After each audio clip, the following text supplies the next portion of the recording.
and then go back in. Right, I won't spend too much time on this because if you go to Canvas, all the things that you need to know are. But essentially, this is a piece of software that allows us to emulate a TI-84. So if you don't have a graphing calculator, this is the next best thing. If you've got a physical one, then just use it. And I have a video that shows how to use it, and another video that shows you how to get it.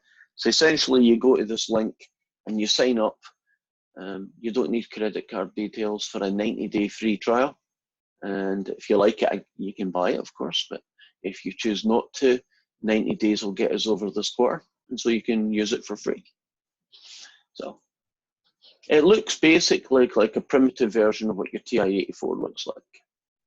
So let's get started on some trig functions. And I can use this to start my story. Right, let's suppose you wanted to know what the function sine x looks like. So you can imagine along the x-axis, you did 0 degrees, 10, 20, 30, all the way to 360. And for each one of those, you found out what the sine was, you'd be able to do the function sine x. And the window I'm going to do is from 0 to 360. And I like to use zoom 0, which is basically zoom to fit. Right, so that is what the sine function looks like. So the sine is 0 is 0. By the time you get to this number here, that's at 90. The sine of 90 is 1. Gets back to 0, that's at 180. At 270 degrees, which is here, it's -1. And then it gets back to 0. So when we talk about the amplitude of a sine function, we're talking about this height here, the distance from the center of the x-axis to that point. And the amplitude is always a positive number. When we talk about the period, we're talking about the distance from this start point to this one. The sine function, looks like we got a latecomer. The sine function, excuse me, I think I'll let them in. I'll check after this. Right, the sine function, it's the third time I said that word, goes from 0 to 360. It's called its period. And if you look at the sine function and you change it, say like -360 to +360. Let's try that again.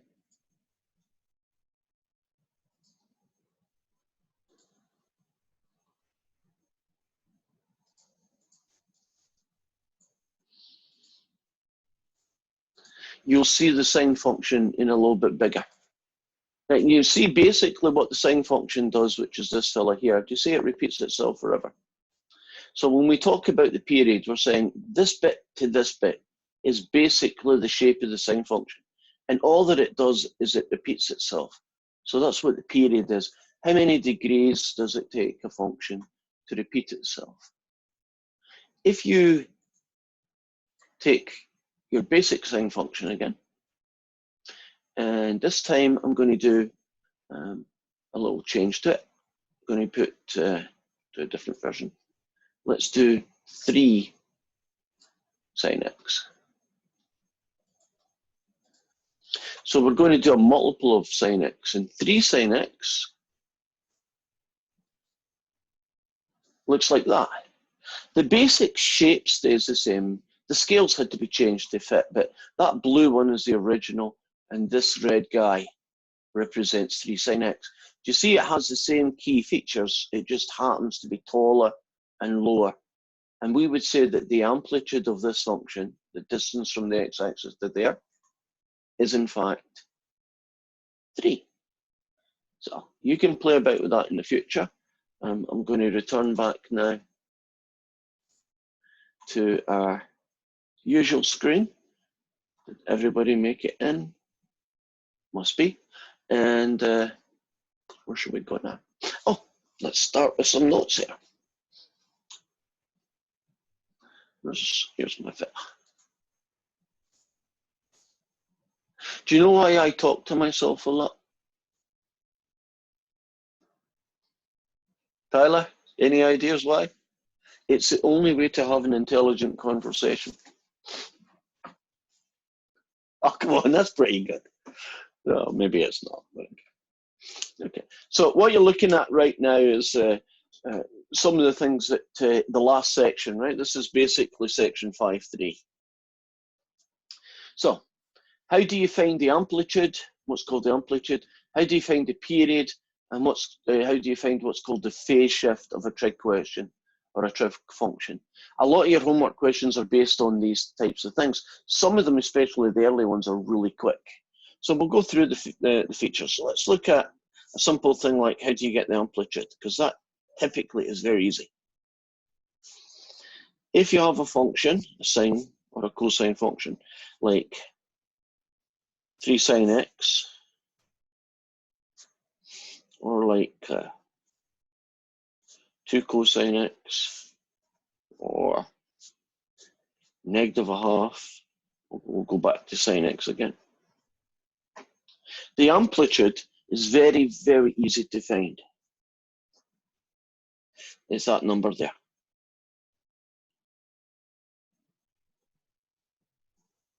So if I was wanting to think, what does the 3 sine x look like? The highest it goes up to is 3 and the lowest it goes down to negative 3. If I put it into my calculator, it would look like this. But the key thing is, do you see that the height is 3? So you want an amplitude, you just look at the multiple that's next to the trig function. Now, this one here would have an amplitude of 2. And this guy here does not have an amplitude of negative a half. It has an amplitude of a half. Amplitude is a distance, it's a positive number. So this fella here has an amplitude of positive a half. So that's maybe the only thing you could get wrong with amplitude, is that you forget that the number must always be positive. And it doesn't matter if the coefficient is negative, the amplitude is still positive. So negative 3 sine x would still have an amplitude of 3. So that's the first one of the 3 features, amplitude. Not very difficult, I don't think. The second thing is going to be, how do you calculate what's called the period? Well, suppose we have a function like the sine of 2x, or a function, say, like the cosine of 5x, maybe another function, and it's the sine of a third x. The period, the amount of degrees or radians depends on the measure that it takes for a function to repeat itself. You get it by using this number. The period isn't 2, but the 2 is how you get it. A lot of textbooks use omega. That looks like a W, but it's a Greek letter, omega.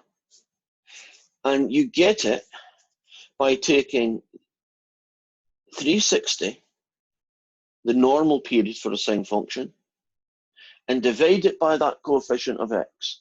So in this case, the period would be 180 degrees. So if you imagine a sine function that had the sine of 2x and you put it into your calculator and you did the usual 0 to 360,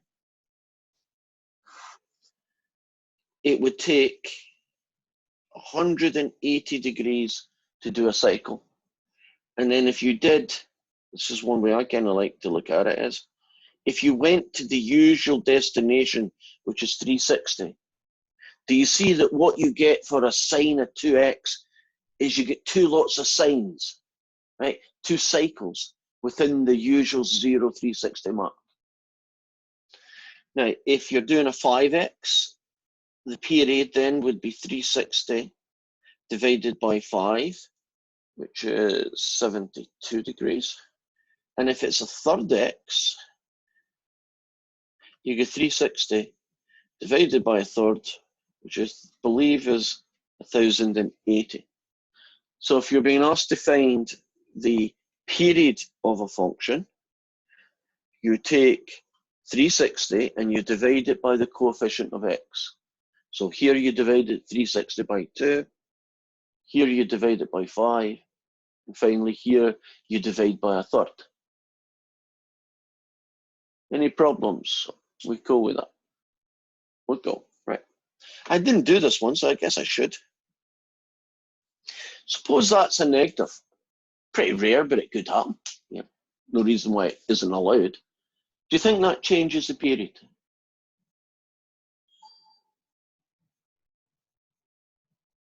What do you think?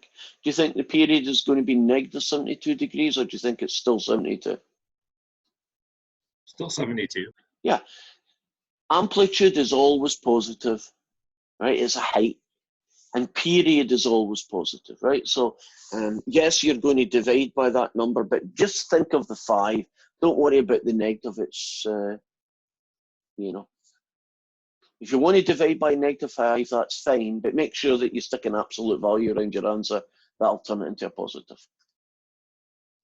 Okay. We call with period then. So if I gave you a trig function, you'd feel comfortable about how to calculate its period. So moving on then. There's only a 1/3 bit, and then you put the whole package together. And so the third feature that we typically are interested in is called phase shift.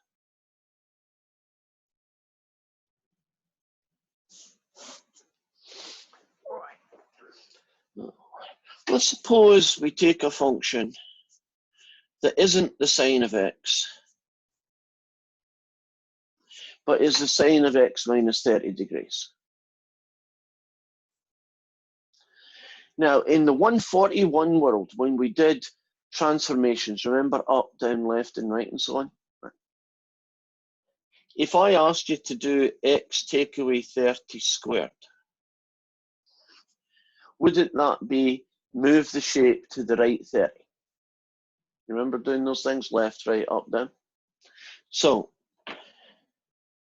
this fella here, the whole package, this, you move the shape, in which case it's a trig function, to the right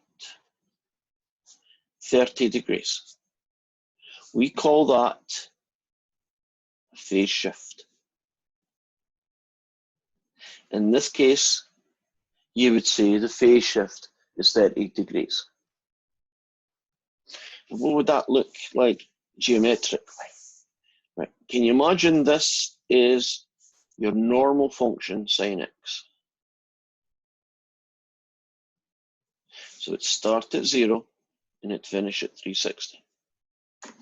If you sketched the sine of x take away 30, it would start at 30 degrees and everybody would be shifted to the right 30 degrees.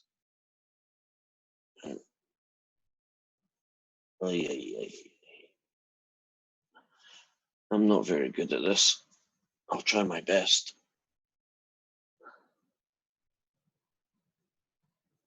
That's kind of sort of what it would look like, right? Can you, basically, I'm just trying to draw that original shape, but move to the right 30 degrees. Now, suppose you have a function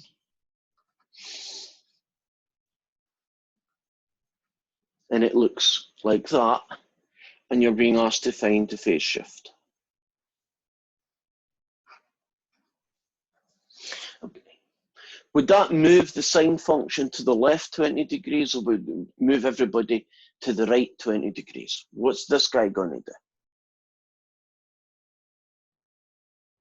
Move it to the left 20 degrees? Yes. Now, up to this point, everything that we've done has been positive, right? Amplitude is a positive number. The period of a function is a positive number. In this question here, the phase shift was positive. Here is how you do to the left 20 degrees. You don't actually write down in your answer, in your homework, move it to the left 20 degrees, or even left 20 degrees. It'll just look at you and say, I don't know what you're talking about. Mathematically, you describe it by using the number -20. Does that kind of make sense? That if positive 30 moves to the right 30, then negative 20 means you move the whole thing to the left 20. Now, the period and the phase shift, there's really not an awful lot of different ways that these things can write. There are, however, going to be some sneaky versions of how to get the phase shift. So here are the two main kinds. And I'm just going to change over to the cosine so we don't get too caught up on using the sine.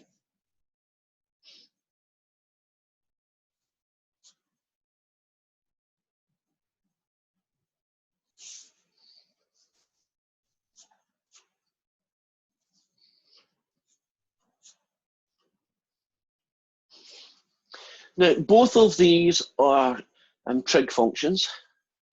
This one is written as the cosine of 2x take away 60 degrees, and this one is written as the cosine of 2 lots of, in brackets, x take away 15 degrees. They look very similar, but the phase shift is not obvious in the second one, or at least what you think the phase shift is, isn't the right answer. In this question here, and I'll just call it PS for short, the phase shift is positive 15 degrees. You kind of see it, right? X take away 15, phase shift 15. In this question here, the phase shift is not 60 degrees. And you might say, wait a minute, it is, look, minus 60 means 60, minus 15 means 15, right? That's what you told me. Well, you have to make sure when you do the phase shift calculation that your function is written in this standard form and not in this expanded form, which means that you are going to, in quite a few questions, you're going to have to redo the way this is written. So I'm going to take out 2 as a common factor. And now I'm going to write it like that. And when it's written in this format, that's the correct phase shift. So you see that's a little bit sneaky, isn't it? That most of the other things, it's pretty obvious what number you use to get the amplitude. It's pretty obvious what numbers you would use to get the period. And you thought it was going to be pretty obvious to get the phase shift. And then we added this little distraction that not all trig functions are written the same. And we have to compensate. If they're ever written this way, we need to rewrite them like that. That makes sense? Now, you might think, well, okay, I can handle that. And most of the time you should. But let's up the ante a little bit. Let's suppose we've got another trig function.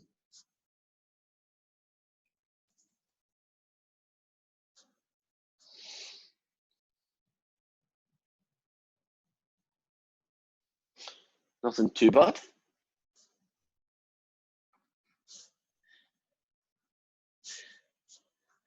What would I need to, how would I rewrite this 3x minus 15 so that I can get the phase shift?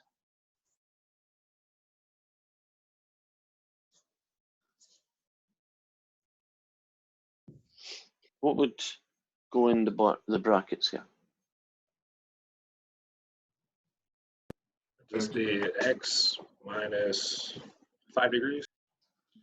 So our phase shift, oops, change color, is 5 degrees. Start with another one. Let's go crazy.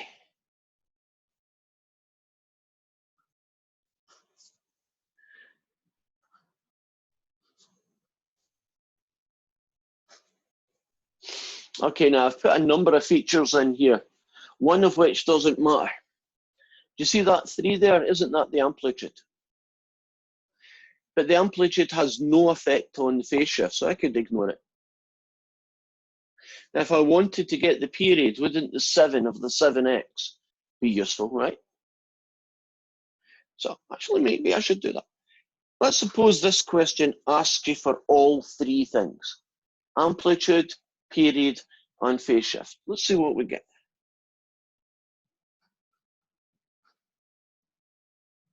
The amplitude is 3. This number here will allow me to get the period. The period is 360 divided by 7. And since that doesn't come out to anything very interesting and doesn't simplify, that's probably the answer you should write down in your homework. So don't turn it into 18.123779 or some weird decimal. Try and keep things as exact values. That means write them as fractions, if that's what you get. But you do simplify fractions, right? So don't write something as 4/8 when you know it should be a half. Now the sneaky part.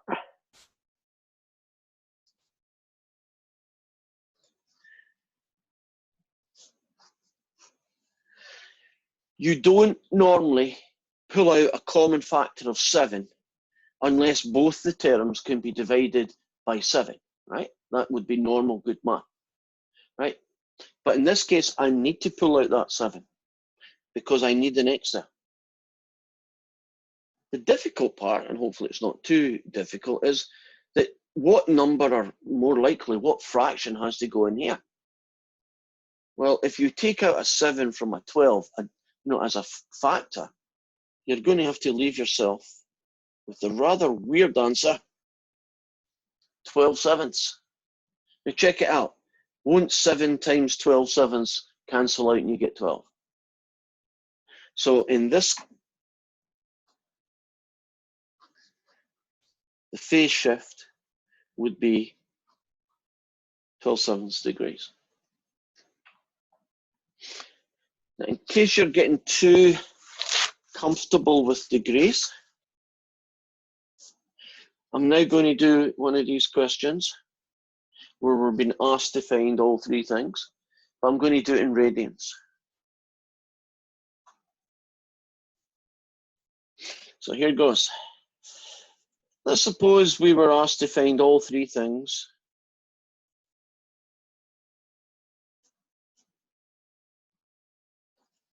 and that was the function. So we're going to be asked to find amplitude, period, and phase shift. That guy there is the amplitude. That guy's 3. Actually, see, if the question was -3, wouldn't the amplitude still be 3? So that wouldn't be a big issue. Now, this number here, the coefficient of x, he's going to help me get the period. Do you know the period does not care that that's -3? The period of the function doesn't care that that's pi upon 3. The only thing that affects the period of the function is the number next to the x. It's called the coefficient of x. Now, the rule that we did earlier was for degrees, and it was 360 divided by 2. But here, it's radians. So instead of 360 in the top, it's now 2 pi on the top. So when you're doing questions in radians, the period is 2 pi over the coefficient of x. So in this case, it's that guy, and the period is pi. And now the fun one. It's always, to me, it's always going to be the hardest of the 3. And that is the phase shift. In this question, is the phase shift positive pi thirds? Nope, you're right. I see it. Head shaking. It's not, right? Why is it not? Because it isn't x take away pi upon 3, it's 2x take away pi upon 3. So we have to do a little bit of work.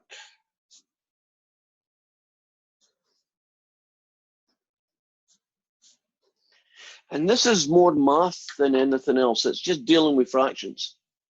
If you take out this 2, won't you have to divide this thing by 2 and put the result there?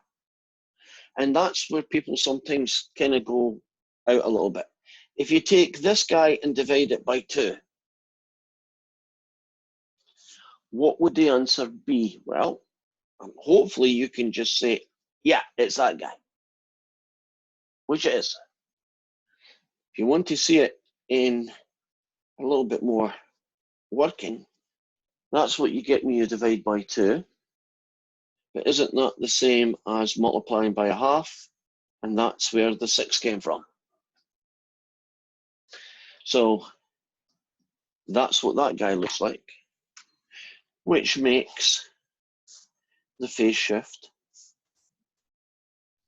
5.6.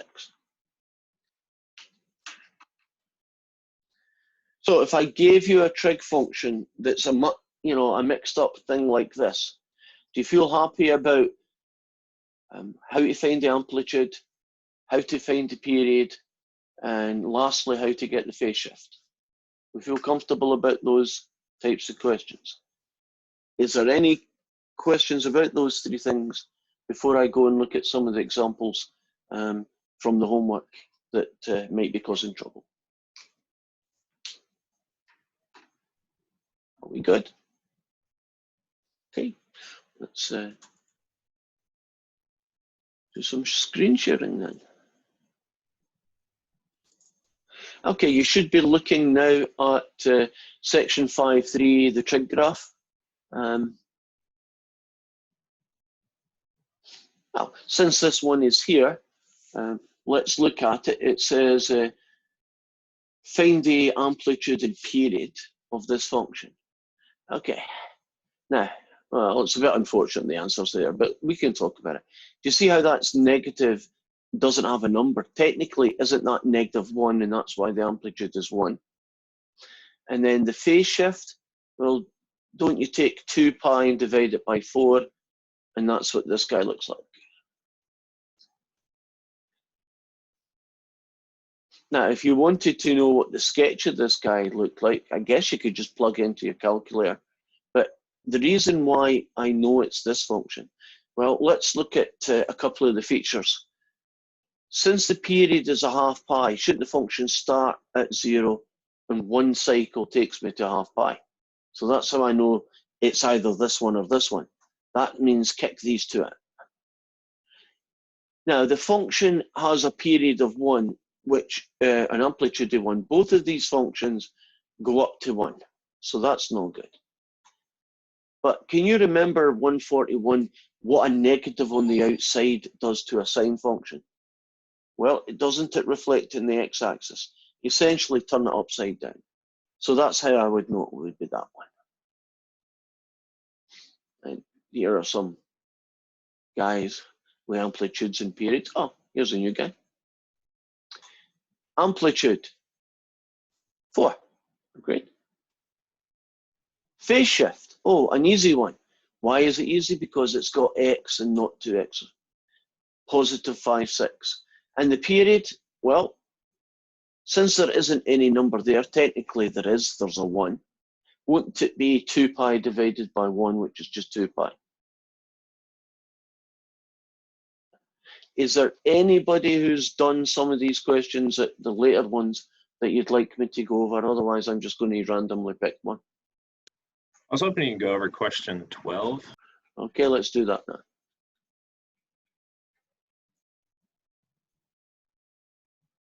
Right, so it says a graphing calculator is recommended, okay? And it asks you to find the solutions of cosine x equals x. Well, what I'm going to do there is I'm going to go to my calculator, because I think recommended should really be, you better use one. So here goes, click in. Now I'll clear these guys out of the way. And the first function, at least in my version, was cosine x. And it had to equal, and the second function was x. Yeah. So they want to do these questions in radians, that's fine. So I'm going to hit mode, and I'm going to go down, and I'm going to make sure that I'm in radians. And then when I go to my window, I'm going to go 0 to 2 pi. Because if you're using radians, not 0 to 360, but 0 to 2 pi. And now I'm going to do zoom 0 to zoom to fit. And what you're looking at is the cosine function and the straight line. Now, they are going to equal right there. Do you see where my mouse is pointing? And I believe the answer on the page that we just passed was 0.7. But I don't want to guesstimate it. I know that's 1 and that's 0, but I don't want to say ish. I want to be more accurate. So what I can do is you go second calc and you choose option 5, which will tell you where two curves or lines intersect. So when I hit enter, it's going to start asking some questions. So let's see what they are. It's saying So to you me, have your calculator pulled up? I can't see it. you can't see it. Let me kick out and back in again. That might be what I need to do. I forget that sometimes it doesn't do what I think it should be doing. Okay, so I'll do a quick from the start kind of thing. Right. Mode, make sure you're in radians. Y equals, put the first function cosine x, and the second function in this case was x. And do a zoom to fit, and you'll see this shape. So here's your cosine x, here is your x. When are they going to equal? They're going to equal there. That's the 0.7. So, oh, by the way, you can see it this time? Yes. Okay, so we're now going to go second calc, and I'm choosing option 5, which will find the intersection of those two things. Now, it asks some questions. It's asking first curve here, and the little cursor here. I'm just going to move it a little bit so it's there. You see it now as it moves along, driving along the road? It's pretty simple questions it's saying to you. It's saying, tell me who the first curve is. Well, okay, the blue one's the first curve. So I hit enter. And now it jumps to tell me who the second curve is. And yeah, you're right, it's a straight line. So I'll hit enter. And it says guess. Well, if you want to guess, you probably could move it a little bit closer, but it really doesn't matter. He'll find it anyway. Enter. And the answer is about 0.739. So to one decimal place, 0.7, which I believe, 0.74, right? They rounded it off to 2 decimal places as was asked here. Can you see the screen that has the solution on it?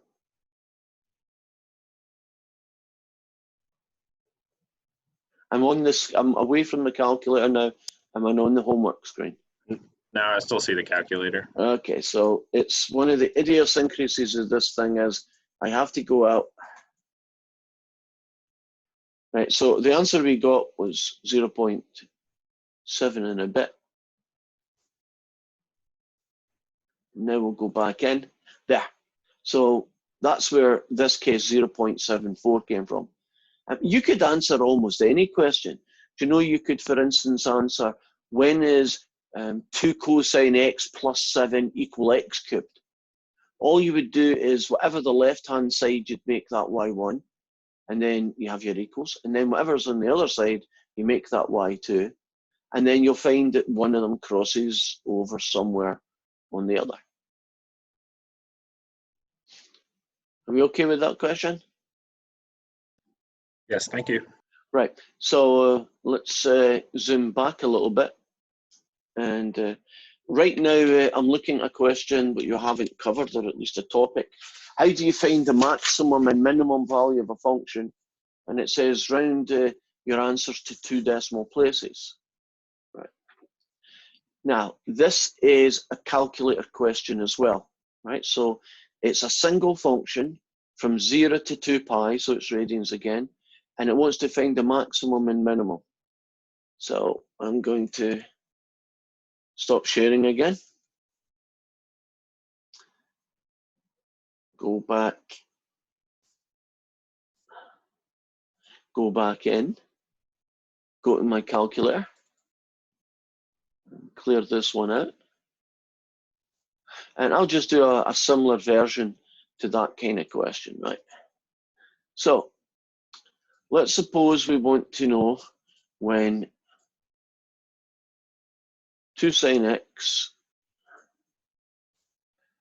take away 2x, I don't know, plus 1, right? So whatever the thing they're asking you to find the max or min, you write it in as y1. You make sure your window's 0 to 2 pi, because they said that in the instructions. And then I do zoom 0, zoom to fit. So what you're looking at here is, in my case, you're looking at a function that looks something like that.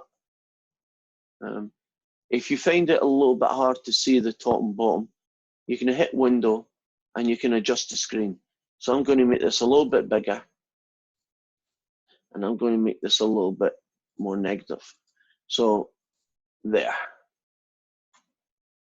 So this question is not a good one because I randomly picked it, because it's pretty obvious, isn't the biggest answer whatever that number is, and the smallest answer is whatever that is. I was hoping to get a shape that had a little bit of curve to it. So let me use their question, which I'm sure is going to be a much better version. So they went and used x take away 4 sine x. So I'm going to change my question to x take away 4 sine x.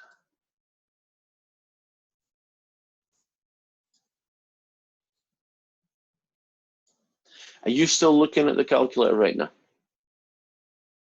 Yes. Okay, so I do need to go back and in. Right, I should be able to do zoom 0. And hopefully, there we go. Can you see now that there's a high point here and there's a low point here? That's much nicer.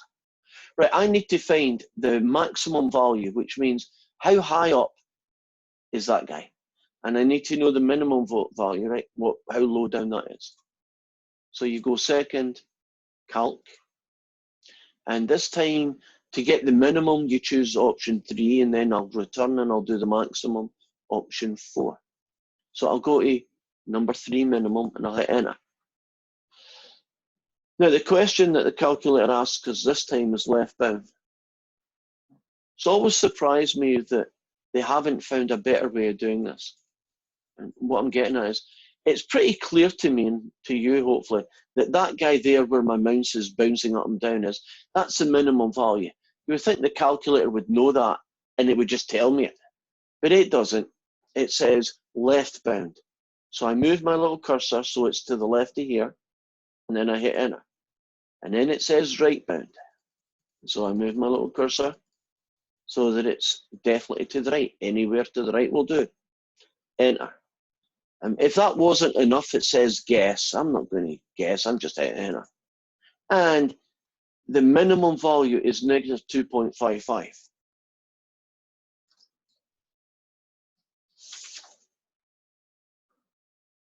So that was the minimum. Right, I'll go and now find out what the maximum is. So second calc a second time, option 4, and it'll ask me the same kind of questions. It'll say, right, oops, I was too quick from one good there. I think I hit the button, the enter twice. There we go. Right, it says right bound. Oh, left bound. Enter. And the maximum is 8.8. So that guy is a height of 8.8.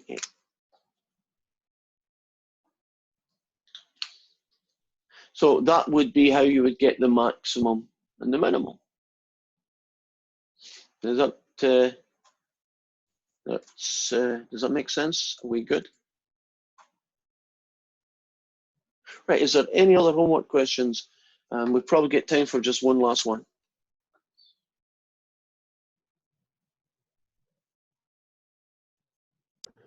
Can we do question 13? 13 coming up.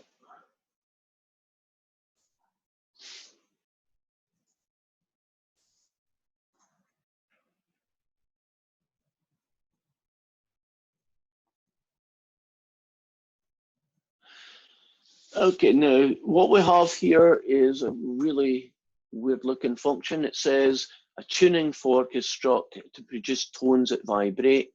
The vibrations are given by this formula. Vibration at time t is 0.6, the sine of, yikes, 970 pi t. Find the period. Right. So period we have done before. I'm just going to write that function down and then I can move over to the paper. So it's 0.6, the sine of 970 pi t. Okay, so there are three things they want. One is the period,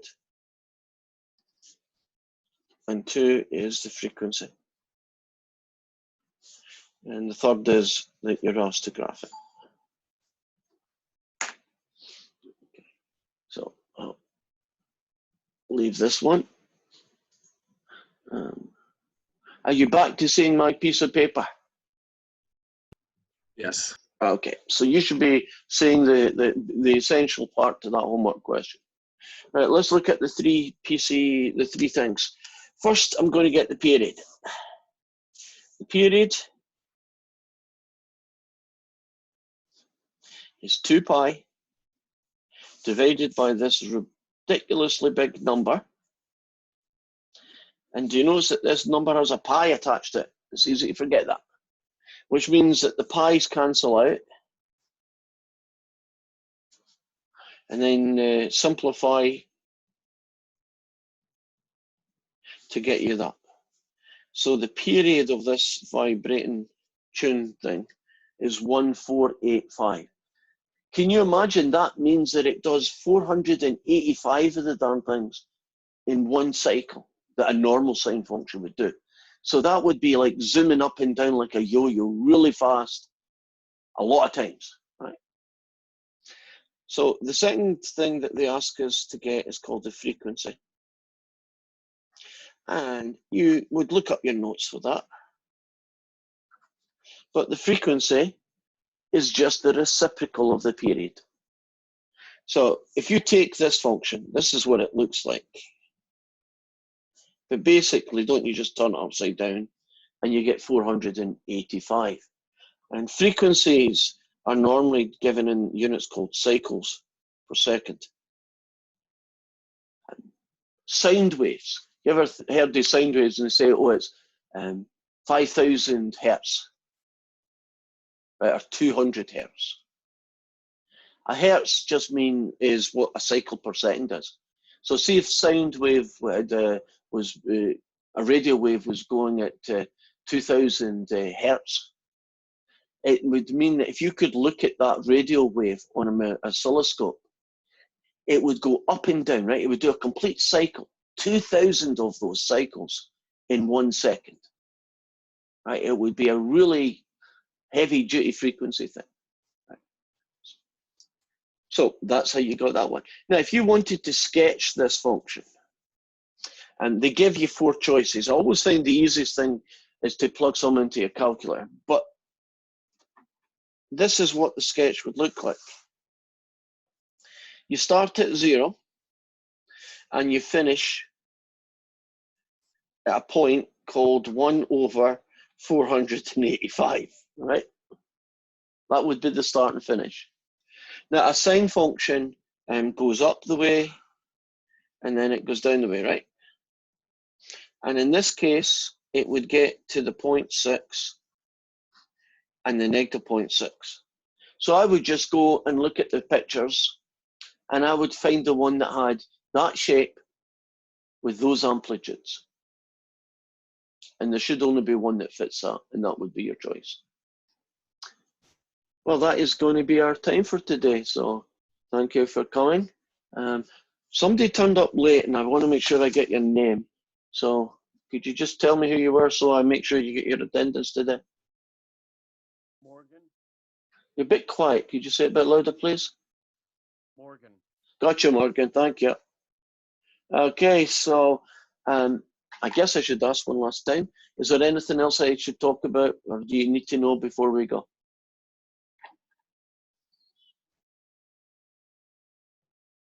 I got a question for Professor real quick. You were talking about putting the basically putting the 0.6 sin into the calculator where it says 970 pi t. I can't find t on my calculator. You won't. You'll press the X button instead. So you just pretend that the t was an X. Gotcha. Thank you very much. Okay. There are two more. You don't need to turn up. You've done what you need. But if you want to turn up again and get another look at it, I know when I describe things, I don't always use the same terms. I think next time I'm probably going to focus more on doing it with radians or on degrees. Seems to be the homework likes radians. If you want to turn up, feel free. If you don't need to, that's cool too. So what else do I need to tell you? We have a quiz today. You know that it'll be Joe on Sunday, but some of you may be ready to start it. Right. That's about all. Have a nice weekend. I'll see you again soon, hopefully. Goodbye. Thank you, Professor. You have a good one.